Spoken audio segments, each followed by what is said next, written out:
Hello, everybody. Welcome to the morning show. So happy to have you with us today. We're broadcasting on Channel 9. We're also live streaming on YouTube, on Port Media's YouTube channel.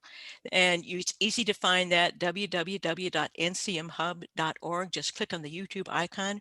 We're also happy to be with you on WJOP FM 96.3, WJOP LP Newburyport. Happy to have you with us this morning. I'm your host, Mary Jacobsen, and I'm just delighted to welcome today's panel of guests. We have Congregational Leader Alex Matthews of Congregational Ahavas Achim in Newburyport. Alex, welcome, and thank you so much for visiting the morning show.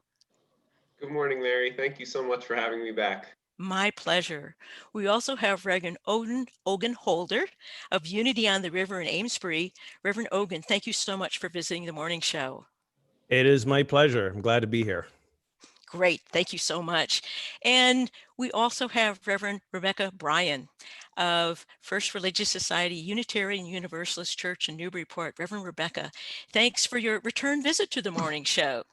It's great to be here. Thanks for having us all, Mary. Oh, it's my pleasure.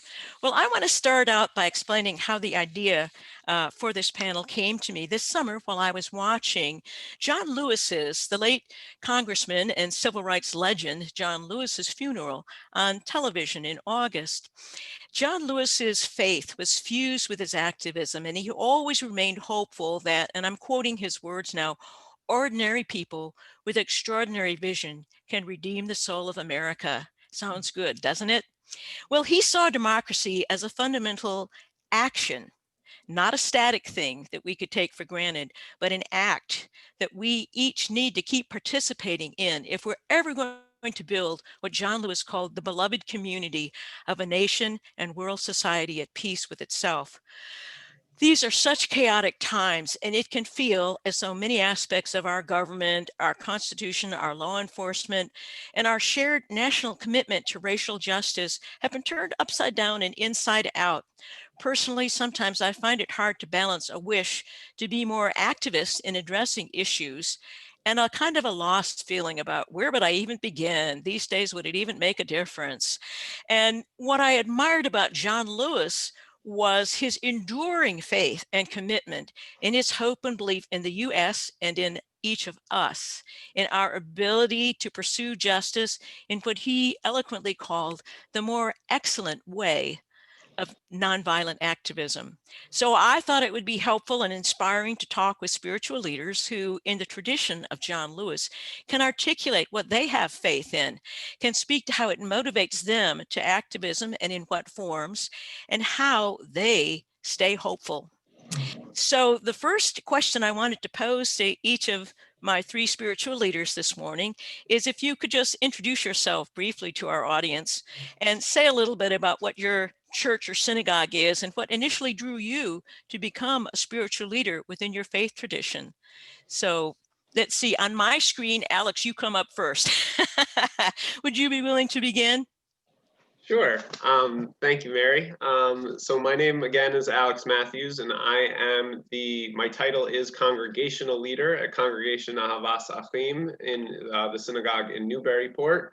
One of the reasons for the kind of clunky title is that I am studying to be a rabbi, but I am not yet a rabbi. So I attend rabbinical school in Newton, Massachusetts, and I've been in the Newburyport area for I think about 7 years at this point, and I have just passed my 1 year anniversary working at the synagogue, and I actually came there in a bit of a, or I came to be on this path towards becoming a rabbi in a bit of a roundabout fashion, in that I started doing it as almost an apprentice when our last rabbi, Rabbi Ben Resnick, was still around before he moved with his family to Chicago.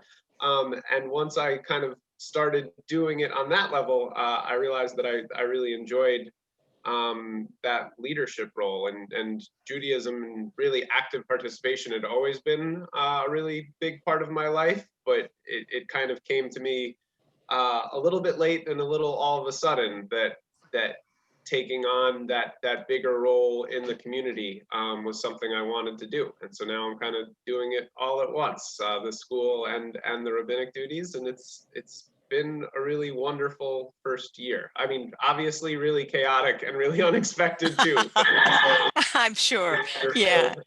and really rewarding. Well, thank you for that, Alex, and congrats on being through your first year, and your third year, I think, of your rabbinical studies. So good luck with that. I know Correct. it's all different Thank now. you. Everything's gone virtual. Reverend Ogun, would you be willing to go next? Absolutely. So I'm Reverend Ogun Holer, Unity on the River. We are in Amesbury, Massachusetts. And the question of what drew me to ministry is more, when you ask ministers about their call to ministry, more often than not, they tell you it's like, we woke up one morning and we knew. There's Ah, this like ineffable sort of like divine pull, hmm, and we get to choose whether we follow it or not. And initially I ah. chose not to. I literally had a Jonah sort of in the whale experience that it almost cost me my life. I mean, Oh. running away from this call to ministry, that's another story for but You can come back. That come I don't back to want to that. miss that story. That sounds like But a good one. but when you are pulled, when you're pulled by, whether you want to call it God, whether you call it spirit, the universe, when you're pulled in a direction, um, you have a choice. But when you choose to follow it, like I have, it's become the most rewarding, Oh, fulfilling experience of my life. I'm so glad I said yes to it. It's led me here to this area where I've met these other fine folks. So I'd say God pulled me. all God drew me. right. And I imagine when God pulls, one wants to follow. Thank you for that, Reverend Ogun. Reverend Rebecca, you're next. Yes, hi. It's wonderful to be here again, Mary. And so, yes, a little bit about Unitarian Universalism is found. I mean, really, it's an interesting topic today because we are founded on this beautiful balance or interplay between faith, and that is actually interfaith. We believe there is not only one path to truth, that there are many paths to truth, Mm, and that service is our prayer. So the connection between justice work and activism and our spirituality is from the beginnings, very integral. And mhm. I'm kind of laughing at my colleague's story of being called to ministry. I also had that direct experience of call, and it took me about 20 years to answer it. I had other Better late than degrees, never. other things, yeah, oh yeah, anything but. And now I can't imagine doing anything different. It's just who I Oh, am. all right. Well, thank you all for that. It's so wonderful to have you here. The next question that I wanted to pose to each of you was if you could describe the core of what you have faith in, not so much a scripture or a teaching, but a value or an ethic that grounds or centers you within your tradition. What sacred core or essential value gives your spiritual life its coherence and consistency? Whoever would like to begin. So. I'll answer that. It's an easy one for me, Mary, and it's love, and Ah, it's the radical, real expression of love, which is not necessarily the warm and fuzzy, romantic, soft. I think it's time for us to genuinely let love manifest in the world. It's essential. So that is what gives me hope. It's what brings me strength, mhm. and it is the value. All right. All right. Well put. All right. I'll echo that in my unity tradition. Love, God is love, Mm, and the idea in unity is that God is not separate from us. God is us. We are God. We mm, are the embodiment of God. We are God's love made manifest if mhm, we choose to let it be. mhm, It's almost like we are God's love in potential. We got to choose to act on that potential and bring it into the world so that mhm. God's love is felt, God's love is experienced. So there's one of our writers, unity writers, Reverend Eric Butterworth. He says the fullness of God is everywhere present at every point in the universe. So Oh. that means that at the point of each and every one of us, all of God is fully present, and it's up for us Mm, to bring that potentiality into reality. God is made real in, through, and as us. So when we speak about the topics at hand, if we want to see peace in the world and love in the world, all of these qualities that we usually ascribe to the divine, we've got to be the ones that do it. Yeah. So that's what drives me, partially to do the work that I do. The realization that it's on us. It's not on God out there. It's us. When people ask why does God let these things happen? No, the real question is, why do we let them happen? Because we are the ones that are bringing God into the reality of our experience. Well, that's really well put, and it certainly echoes what Reverend Rebecca was saying, and it also echoes John Lewis very clearly and strongly as well. So, Alex, how about you? Yeah, well, I think building off of what both of my colleagues have said, what came to my mind immediately, and you said it, not so much a scripture, but I think it's a scripture and a teaching and a value and an ethic, is the verse, love your neighbor as yourself. And I think it has both that kind of the core of love that Reverend Rebecca was talking about, but also that interpersonal responsibility and that relationship building that Reverend Ogun was talking about, and how really, what comes out of that is treat others how you want to be treated, and the ideas of respect and equality and what we're all kind of working towards together. When I think about like what's at the core of what I want to believe and what I want to be teaching, I feel like that's just a really strong kind of basic tenet that I come back to really easily. Mm-hmm. Yeah, well, it's really interesting and heartening to hear the similar kinds of threads that weave together what you've all been saying. And it leads us naturally to the next question I wanted to pose to each of you. Reverend Ogun began responding to this already and what he was saying, but let's see what more we can pull. I wanted to ask each of you how and why the faith that you've just described, the predominance of love as a core value in its relationship with our responsibility as bearers of that divine love, toward how does it pull you toward activism? In other words, how does what you have faith in motivate you to manifest that faith in some outward form? So in Unity, our co-founder, Charles Fillmore, described love, this divine love, as the great harmonizer. To Rebecca's point, not an emotionally touchy-feely thing, but the harmonizer, that which unites, that which brings together. And when we look at what's happening in our world today, it almost seems like the opposite is endeavoring to happen, pulling us apart. Yes. We kind of say this a lot. We're all more alike than we are different. And we say it a lot, but we seem to be striving to live that. Yes. That idea. So when we ground ourselves in this idea of the harmonizing principle of love, that as my movement teaches, that we're all one, and one meaning, again, all that God is the core of who we are. If we're all one in this potentiality, we've got to be one in how we show up in the world. And there's there are a couple of great Bible verses that support this. In Galatians, we read, in Christ, there's no longer Jew, Greek, slave, free, male, and female. It speaks to that equality idea. And then when we go over to Deuteronomy, there's an excerpt of a verse, and this was hanging in Justice Ruth Bader Ginsburg's office. And it says, justice, justice, you shall pursue. And it talks about not distorting justice, not showing partiality, and pursuing the cause of what's right, what's true, what's just. So this work is not just about fairness. This work is a moral and even spiritual directive to bring justice and equality into the world.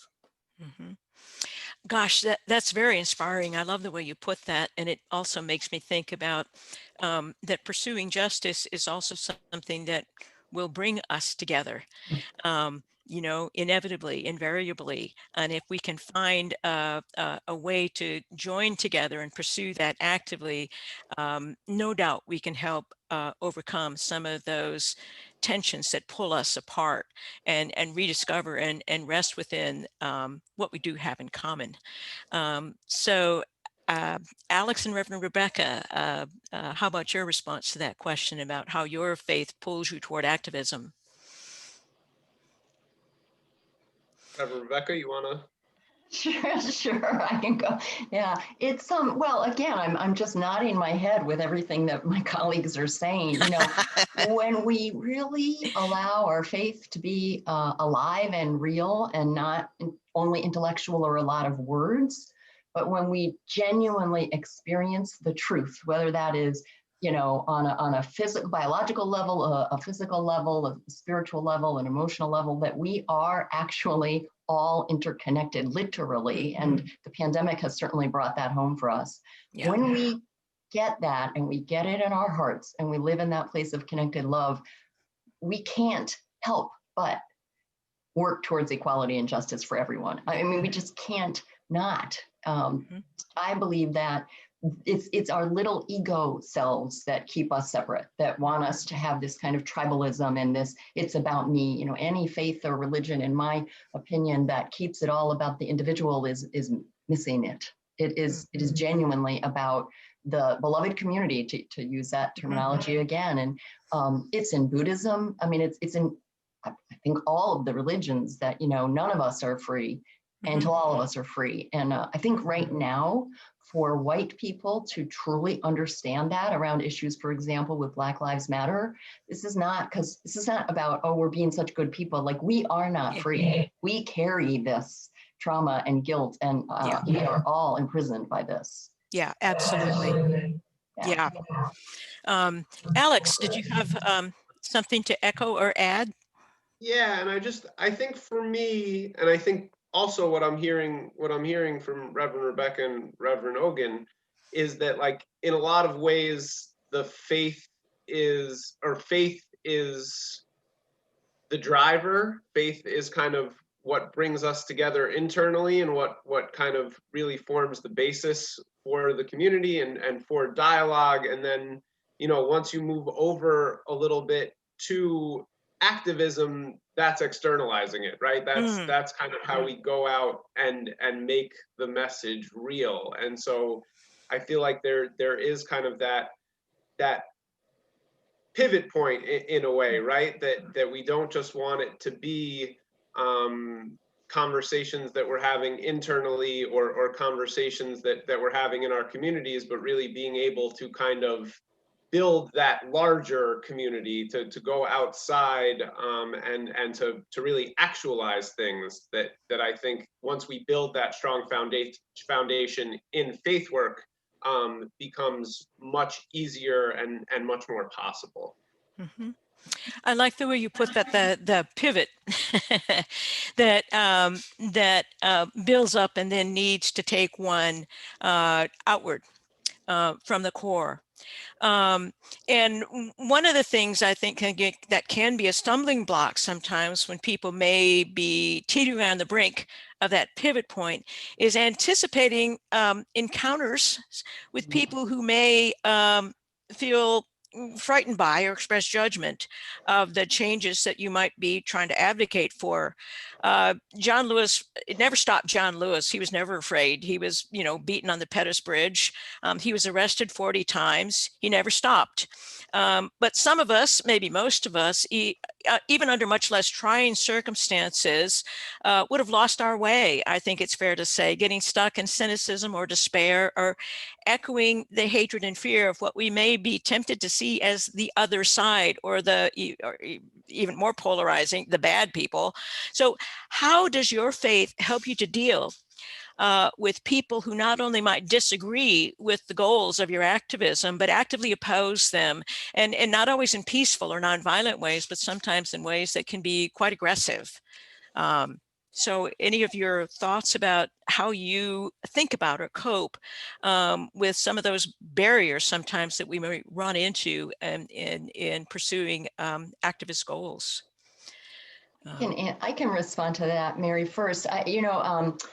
It's a great question. And a couple of things come to me. First and foremost is the necessity of being in community. You know, in this case, we're in spiritual communities with others, right? We're not out singularly on our own trying to take these things, into our hands and address these things. There's the beautiful image of like the flock of geese, and they're where you can be at where you are in the flock, and at times you need to settle back. And I mean, we care for each other, and there'll be issues and times when you're able to be there in some ways, and other times it needs to be in other ways. But when we're doing this alone, we will get taken down. I mean, it will either become so angry and cynical and mad that we'll take our own selves down. Yeah. And I see that. I see people saying, I'm done. I just can't handle it. And I'm not sure how that ends up being helpful. And when we're in a beloved, covenanted, in our case, promised community with one another, that's one of them. And the other thing, and this is just a more personal expression of the same, is that it needs to be about relationship. So a very quick story. I was previously at a UU congregation in Brookline, and we had built genuine, real relationships with Black Lives Matter and other peace groups in the city. And there was a request made to us to have Antifa, members of Antifa, come to the congregation on a Saturday evening and hold an open kind of public conversation. And you don't say no when you're in a relationship with people, and it's not scary. You say, of course. And bottom line is there were hundreds of people there. And at the end, as I was, saying goodbye with the members who came, and they looked at me and they said, we have never set foot in a church before. Interesting. We've never been invited into a church. Never been invited. Never. No. And so it's relationships, right? It's about relationships. Yeah. And then it's not scary. They're people that you respect or care or understand. Well, that's really interesting, and a powerful idea at the core of that, absolutely, to focus on the relationship. Because when you started saying, people get discouraged, I have heard so many people, especially over really just the last week, there's been an uptick in the number of people I have heard say, oh, I feel so discouraged. It feels like nothing matters. Oh, where do we begin? I feel like giving up. And, and I understand it, I know what those feelings are, but it disturbs me because we can't give up. We just can't afford to give up. And I love what you're saying about view it as a relationship and extend an invitation. And keep inviting yourself back in as well. And that's where the faith in the love and the interconnectedness of us all, and a fundamental kind of similarity that we can cultivate a faith in beneath the surface. So thank you for that. Reverend Ogun or Alex, things that other of you would like to add to that? Well, I want to go a little bit deeper on that relationship point. Is that, and what we all know about relationships is sometimes they're messy. Oh yes. Right? So sometimes even within our own beloved spiritual communities and our families, we get our relationships challenged because of opposing views, or because we are afraid to have those difficult conversations. I'm doing a talk series right now on a book, shameless plug, by Gary Zukov. It's called Spiritual Partnerships. And the idea is that we fear sometimes that when we want to have these difficult conversations, that it's going to drive us apart, when the exact opposite is true. To have the courage to have the difficult and challenging conversations, to have the courage to be open to maybe something we want to avoid, that's when the relationship deepens. That's when, things start to move. Sometimes because it feels so scary and frightening, we bug out. We're like, this is enough. I can't handle this. We say things like, this is not what church is for. I don't want to come to church to hear things about politics. I don't want to come to church to hear about racism and things like this, right? But I'm like, no, this is the exact place we should be having these conversations, because the way we move forward, because of faith, as we're talking about, we move forward from that place of love and harmony and spiritual directive, not from fear and resistance. By the way, the greatest civil rights leaders in our time, they were all pretty much clergy and ministers. Don't forget, it was Yes. Reverend Martin Luther King. Yeah. Yes, that's Jr., right. right?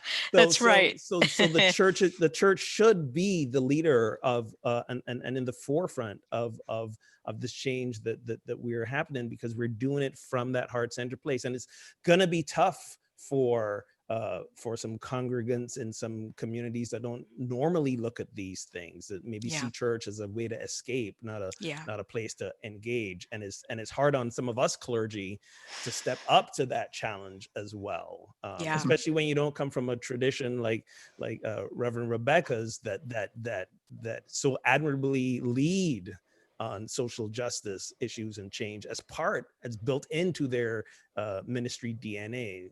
Other faiths, this is not the case. So, Yeah. and this has been so great, because this year, especially when things happened with George Floyd, it really emboldened many ministers and many congregations and many congregants to say, okay, we can no longer not talk about this. We can no longer not look at ourselves and the dynamic between us. Yeah, absolutely. Yeah. So you have to, as a clergy, find the resolve and the staying power then to stay in it with the faith that your leadership will draw people into their own deeper aspirations, whether they know they have them or not. They're there. Alex, how about you? Yeah, I think the importance of honest and open communication that both Reverend Ogun and Reverend Rebecca have been talking about, right? Like, I really don't think that cancel culture works, because that, you can't get to a place of sitting at the same table if you pretend the other person isn't even there. And so that is very well put, Alex. And so, and I'm glad to hear Reverend Ogun talk a little bit about the challenges and kind of the challenges of politicization and all that, because it's intimidating. I think it's intimidating for me as a relatively new clergy. I think it's intimidating for a lot of congregants who want to see, who kind of just want to focus on the positive aspects of being in community, and not necessarily differences or conflict that could drive them apart. But I think it's especially, right now, Yom Kippur starts on Sunday night, and Yom Kippur is all about kind of coming back to relationship with God. And even if we haven't been in synagogue for a year, coming back and asking for forgiveness and reopening that dialogue. And I think that kind of sends a really strong message to how do we do that interpersonally as well, right? You can always come back to the table. You can always approach someone else as another human being and try to start that conversation in a way that, will have those undertones of love and understanding, and not just, butting heads and conflict. Mm-hmm. Yeah, absolutely. Yeah, it's interesting. Some of what you've been saying about encouraging the conversation to go deeper reminds me of my background as I'm a clinical social worker. I'm mostly retired now, but I used to do couples therapy. And everything you've been saying kind of makes me, I've been in my head, I've been revisiting some of that work with people who are very, very reluctant to go deeper. But until you go deeper, you will not be able to heal what is tearing you apart in your relationship. And when you find the courage and the resolve to go deeper into the things that can feel very threatening to touch upon, often that's where you will find things that will actually resuscitate what drew you to the other person in the first place, and be able to deepen and expand, hopefully, if it works. It doesn't always work, but deepen and expand. Here we return to our central theme, love, in the deepest definition of it. So thank you all for that. Now, everything we've been talking about can also be exhausting and unrelenting. So I also wanted to find out, how do you keep up your energy? And how do you take care of yourselves, and how do you encourage others to take care of themselves? Because this is hard work, and it's more unrelenting now than I think it's been for some time. So, how do you sustain your own personal energy? Well, I always remind people naps are a spiritual practice. Thank you for that. take them often, but you've really got to think long game here. You know, there's that saying that we often attribute to Martin Luther King, but it was really, you know, the Unitarian minister Theodore Parker who said, you know, the arc of that moral universe is bending towards justice, but the fuller quote, when you look at it, is like you're standing there and you really can't see the bend. Right, this is more of a, it's the bend is so slight that you can't see it, but you got to have the faith to know that that's what's happening. So this is a marathon, so you've got to take time for self-care. Sometimes just you know, a full confession moment. I was really hesitant to do this morning, the day after we hear the news that there've been no arrests or murder charges brought in that case with Breonna Taylor. And my mood last night sunk into despair of here we go again. And then anger, you know, here was an officer who was charged because his bullets missed her and might have hit other people, but not for her actual death. And there's that sense of here we go again, that sense of injustice, and we can let that consume us. But when we take the long view, and this is the thing that helps me, when we take the long view, and I'm talking like 100 years, 1,000 years view, you have to realize that we've always been getting better. We do it in fits and starts. It's like 4 steps forward, 2 steps back, 5 steps forward, 3 steps back. But we are doing better as a human species than we've ever done before. When you take the long view. Thank you for that, Reverend Ogun, because I think it's something people need to hear today, because it was just, there's just such anguish. It's just heartbreaking and just literally kind of like hard to fathom. So thank you for that. It also reminds me of something that I've read that John Lewis would frequently say to younger activists who hadn't had his full history going back to the Pettus Bridge, that you have no idea. We've made a lot of progress. I can tell you from my own experience, we have come a long way.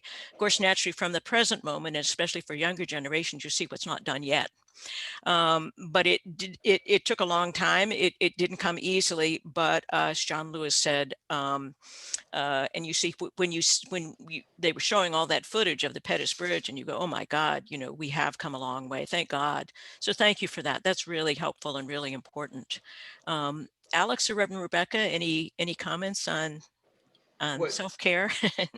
What I'd just like to add is, since you were kind of, not directly, but since you were talking about young people, is I think there is a tremendous amount of energy and inspiration to be drawn from young people. There certainly seems to be just such a really like a passion for activism and justice that you see even going, like, forget high schoolers. I feel like even down to kind of middle school and really just kids, but they seem to really have that they have limitless energy, right? We all know that. And I kind of remember that. Yeah. Yeah. Sorry, go ahead.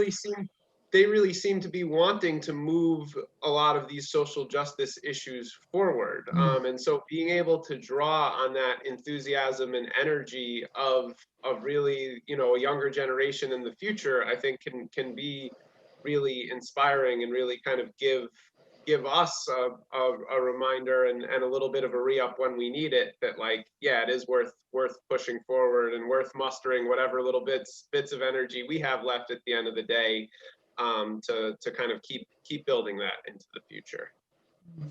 Yeah, thanks for that, Alex. I feel the same sense of optimism when I look at young people. And I'll confess that more than once I've harbored the fantasy that if only junior high and high schoolers could vote, we'd be fine. But it's still, the age is still 18. So anyway, yeah. So Reverend Rebecca, anything that you'd like to add on that topic? Yeah, I mean, sure. So I think that everything that's been said, I completely agree with. And I guess I would add 2 things. One is the real importance of having those spiritual practices in your life, by which I mean, whatever it is that brings you joy, peace, a sense of connection to something greater than yourself. So it could be gardening, it could be running, it could, I mean, I don't let the word spiritual, you know, make you think it has to look a certain way, but I look more at the result of it. Does this practice bring me peace? Does it, does it help me find meaning? Does it bring back that energy? If those things are happening and I'm a better person for it, that's spiritual practice, and I believe that's really, really important, or we can kind of just get really spinning. Yeah. And the other thing is that, and this comes out of my own personal experience, I've learned I need to be engaged in the work of activism and justice, especially deeply with the issues that truly call to me. So we can, I think, get stuck into a lot of shoulds, or like, this is what you should be doing, or this is the issue that's of the day, or the most important. The reality is, and it's another minister, Howard Thurman, talks about, what is it that makes you come alive? That's what you do, because that's what we need, people who come alive. So the work we're talking about needs to be the work that speaks to our soul, I think.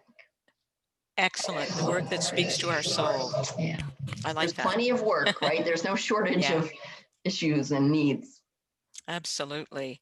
Well, I also wanted to ask you, I mean, I've been citing John Lewis a lot this morning because I find him to be a very inspirational figure. And I confess that I didn't know as much about him before his funeral service, but just the texture and the quality and the range of people who came and spoke so eloquently at his service made me curious about him. And I made a point of learning more and found so much inspiration in his biography and in his accomplishments. So I also wanted to ask each of you, who are your mentors or guides on this path?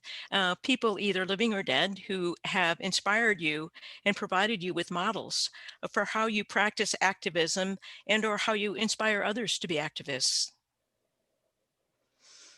So anybody want to start? I'll answer. Sure, I'll start. I was, it's a great question. And for me, it's evolved over time.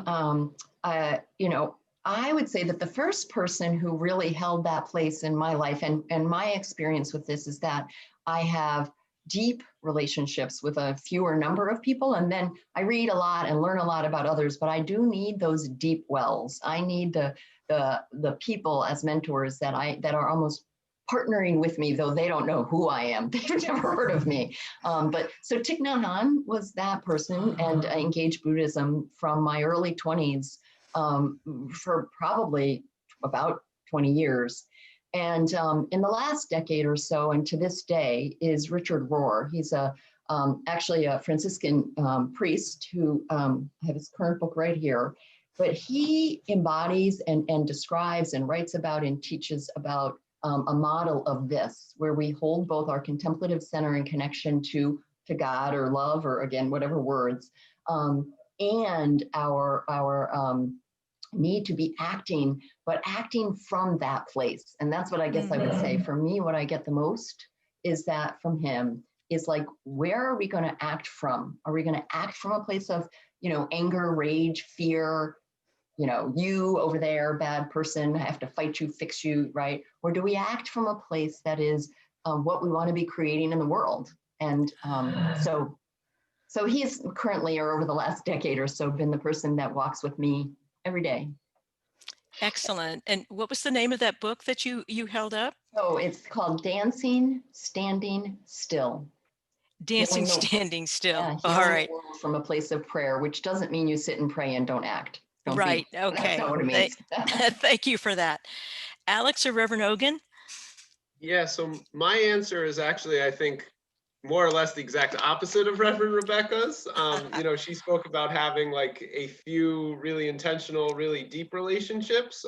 One of the things that I'm feeling I really benefit from both kind of doing this work while also being in rabbinical school is that I get to pull from a really wide pool of colleagues and fellow students and teachers, so that and not every one of those is kind of that deep relationship that Reverend Rebecca was talking about, but that I get exposure to what so many people are in my faith are doing across such a wide range of experiences, and there are just a really inspiring amount of both students and faculty at Hebrew College who are so deeply engaged with activist causes across the board. And this is part of my education and training that is a little bit more new to me. I'm still kind of finding my own comfort zone and my own footing within an activist sphere. And so to be able to see so many people, you know, engaging on the level of the school, engaging on the level of their own internships and jobs, engaging on the level of the communities in which they live. I feel like there's just so much that I can learn, and kind of so many different people who I can ask the one exact question that's on my mind to at any given moment. It's really wonderful to be able to kind of have that in my fingertips through my school community. That does sound absolutely wonderful, Alex. You know, it must make school extra. I mean, I love learning, but to have that around you all the time must make it just super gratifying. So thank you for that. Reverend Ogun, how about you? Any mentors or guides that inspire you? So they fluctuate based on where I am. So right now in my life is who can I look to that has modeled how to take that sense of like despair and anger and transform and challenge that. The question is who calls us in by calling us out, right? Yeah. So for me, I look to Dr. Martin Luther King, Reverend Dr. Martin Luther King, John Lewis, who, by the way, was also a reverend. I don't think a lot of people knew this about him, but he was also a reverend. Look to Reverend William Barber as well. Oh, yes. Yeah. A forceful presence. Yes, exactly. Look him up. Bishop Desmond Tutu from South Africa. Again, all clergy people who have been steeped in the midst of injustice. But take that and almost make it more of a righteous anger that motivates them to be very peaceful in speaking to all sides, to the oppressors and to the victims, and helping us realize that we're all victims. I think Rebecca alluded to this earlier. Like, all these injustices hurt us all, those who are on the receiving end of them and those who are perpetuating them. There's no one being served by racism, by homophobia, by sexism. It hurts us all. And until we look within, or first until we're called out by saying how are we complicit in this, and then turning within to look and ask ourselves, what is it that we are so afraid of inside that makes us want to perpetuate this, or makes us not want to be a voice to transform this and dismantling these systems? Then we're not going to move forward. And these folks were stellar at doing that. You know, one day I said in a sermon at church, you know, we love Martin Luther King Jr. and his quotes about how, you know, hate, what is it? We need darkness cannot drive out hate. We need light. We need love, and hate's to burn. We love those quotes. But how many of us did the deep reading of the letters from Birmingham jail, where he called out the silent white middle class and was very pointed in saying who's complicit and who needs to do a lot of the work? So you can't take one side without taking the entire picture of these amazing, inspiring folks, and they've really been inspiring me in a movement, Unity, that is not known for its social justice rhetoric or social action, to speak up and speak out, and also look at myself and what's the transformative work I have to do, because ultimately it all starts with the individual. Yeah. Ralph Ellison once said that the only kind of integration that really mattered was that of a human being. And that what you're saying made me think of that. And I think it is an understudied, underarticulated, the damage that is done to all of us when we don't take action to make sure that the humanity of all of us is equally respected. It harms us. I think that my feeling is that it diminishes the quality and the texture of our experience as human beings on the planet. And we won't know what we're missing until we start doing the work that you just so eloquently called out. So thank you for that. Well, I had one more question that I wanted to ask you, and it's kind of in the spirit of Martin Luther King and John Lewis, because he spoke of an uplifting vision of together building what he called, and I've mentioned this before, the beloved community. And of course, Martin Luther King famously spoke of his faith in the dream speech of a day when, and I'm quoting him now, we allow freedom to ring from every village and hamlet, from every state and every city, when all of God's children, Black men and white men, Jews and Gentiles, Protestants and Catholics, will be able to join hands and sing in the words of the old Negro spiritual, free at last. Free at last. Thank God Almighty, we're free at last. So I wanted to ask each of you what dreams, visions, or aspirations you would like to share with others today about what we're working toward and what we can hold in our hearts and minds to keep us motivated and keep us having a sense of working together towards something valuable that's larger than ourselves. I know that's a big question, but I wanted to end on a big question. And I have faith that each of you will have an answer. I'm like, how long is this program? Oh, we'll expand it. We'll have you back. There you go. So I'll say that my fervent prayer and hope is that first we begin by transforming ourselves, asking ourselves what frightens us, why does it frighten us, do that inner work, transform it, that then we can live more from the loving parts of ourselves, and to realize that when we do this, we will see our differences as not tools to divide us or excuses to divide us, but a catalyst for growing together. We are all, this is not a new saying, we're all different threads in a tapestry. And we can either realize that the tapestry only works when different threads come together, and that's the beauty of it, or we can keep pulling threads until the whole thing falls apart. It's up to us. But again, it begins with our own inner transformative work, which is the hardest work of all. Yes, absolutely. But I love that image of the tapestry. Thank you for that, Reverend Ogun. Alex or Reverend Rebecca? I'm happy to go and give you the last word, if that's okay with you, Reverend Rebecca.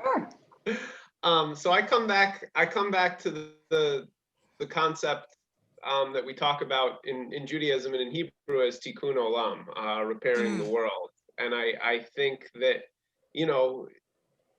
anyone, listen, that is a universally Jewish accepted ideal and idea, right? And I think when you get down into it a little bit, that's really just another word for pursuing justice, pursuing social justice, being an activist for social justice. Like that's how you can take an active role in repairing the world. And the one piece of rabbinic wisdom that I very easily come back to that relates to this, it comes from a section of the Mishnah called Pirkei Avot, Ethics of Our Fathers, and it's Lo alecha hamlacha ligmor v'lo ata ben chorin lihibatel mimena. It's not your duty to finish the work, but neither are you at liberty to neglect it. So both as individuals and as a Jewish community and as a wider faith community and as a wider world community, right? We're all really we should be excited to pursue that work of tikkun olam, of fixing the world, of social justice, and we should all try really hard to find our own place in it and do whatever we can to, yes, we might not get all the way to the finish line, but we really do need to chip in and do whatever we can to play an active role.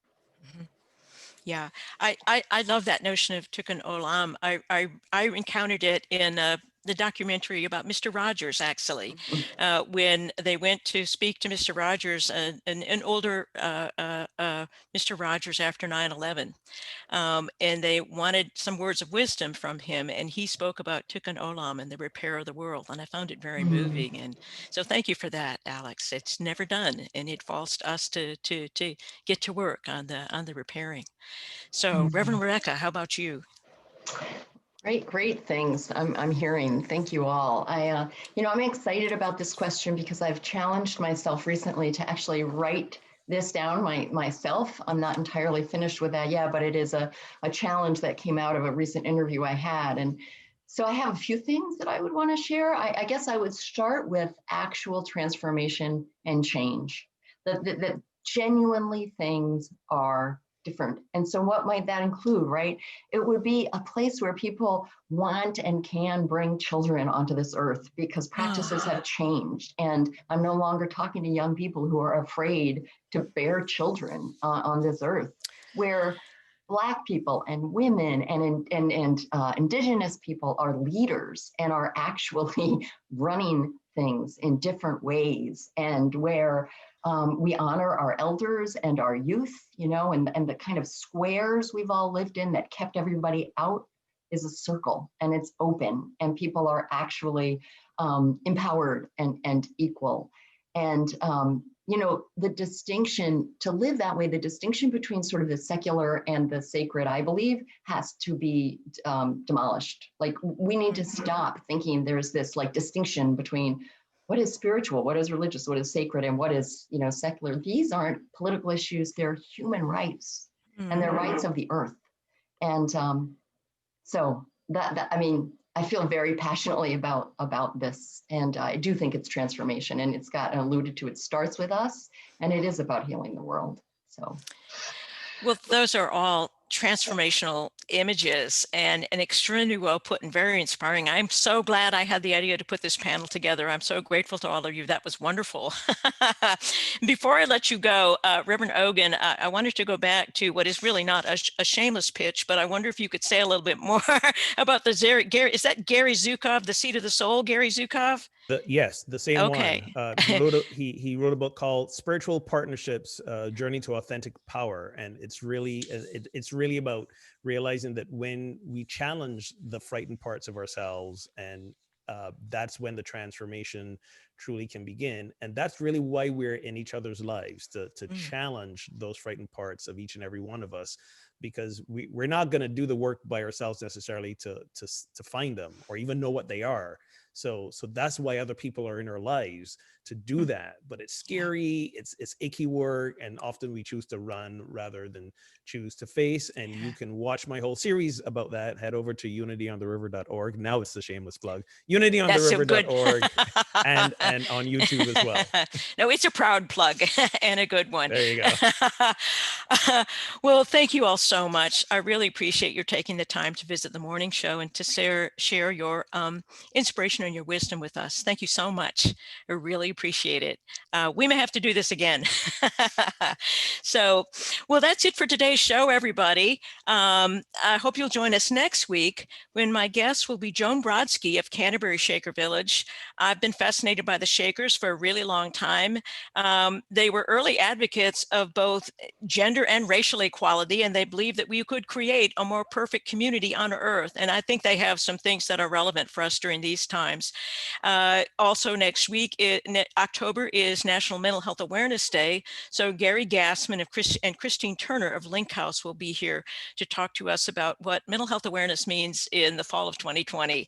And good news for jazz lovers, Port Media is launching a new show on WJOP FM 96.3 called World of Jazz with Sean Gogan, which will launch Saturday, October 3rd from 7 to 9 p.m. And then in the future will also air after the morning show on Fridays. The morning show is on from 8 to 9 on Fridays, and the World of Jazz will repeat after that from 9 to 11 a.m. on WJOP 96.3 FM. If you missed any part of today's show, you can catch it on YouTube. Just go to www.ncmhub.org and click on the YouTube icon. Look for the playlist for the morning show, and you'll find today's show. You can also listen to it on WJOP FM 96.3. The morning show will air at 8 a.m. on Friday, and will also air again the following Tuesday at 4 p.m. and Wednesday at 3 p.m. That's it for today, everybody. I hope you join us next Thursday at 9 a.m. Till then, have a wonderful week. Thank you so much. Bye, everybody. bye. Thank you. Mary. Thank Thanks so you. much. Bye-bye now. Bye.